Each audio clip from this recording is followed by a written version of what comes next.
विदेशी बंगला।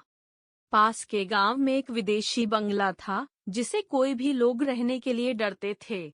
इस भूतिया बंगले में रहने वाले लोगों की कहानियां डरावनी और भयंकर थीं।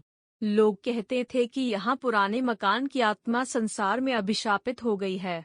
इसे देखने के लिए जो भी बहाने लोग इस भूतिया बंगले में जाते थे, वे वापस नहीं लौट पाते थे। इसलिए इसे विदेशी बंगला कहा जाता था। एक दिन एक आदमी ने वीरता दिखाते हुए इस भूतिया बंगले में रहने का फैसला किया। उसके पास अनुभव था और उसे यह मान्यता नहीं थी कि इस भयंकर स्थान में कोई भी असली भूत हो सकता है। जैसे ही रात हुई, वह व्यक्ति अपनी किताब पढ़ने के लिए अकेला कमरे में चला गया। धीरे धीरे कुछ अनजान आवाजें और विचित्र घुटनशाही की ध्वनियां सुनाई देने लगीं। वह स्वस्थ और असहाय लग रहा था, लेकिन उसने अपनी हिम्मत बरकरार रखी और आगे बढ़ते हुए चला गया।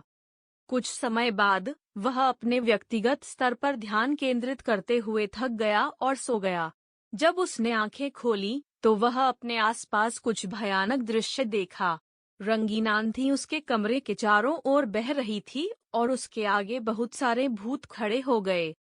उस आदमी के बाल खड़े हो गए और उसने जोरदार चीख दी, परंतु कुछ भी आवाज नहीं आई। बूढ़ी औरतों ने उसे घेर लिया और एक डरावना हंसी के साथ उसे बराबर धकेला। उसने पूरे आवाज में चिल्लाया, परंतु उसकी आवाज दूर तक जा नहीं सकती थी। उसकी जान जाती हुई उसने जब आंखें खोलीं तो वह अपने अपार्टमेंट में था, जहां वह रहता था, और किसी भी रूहानी वस्त्रधारी ने उसके साथ खिलवाड़ नहीं किया था। यह एक हॉन्टेड सपना था जिसने उसे अपने विश्वास पर विचार करने पर मजबूर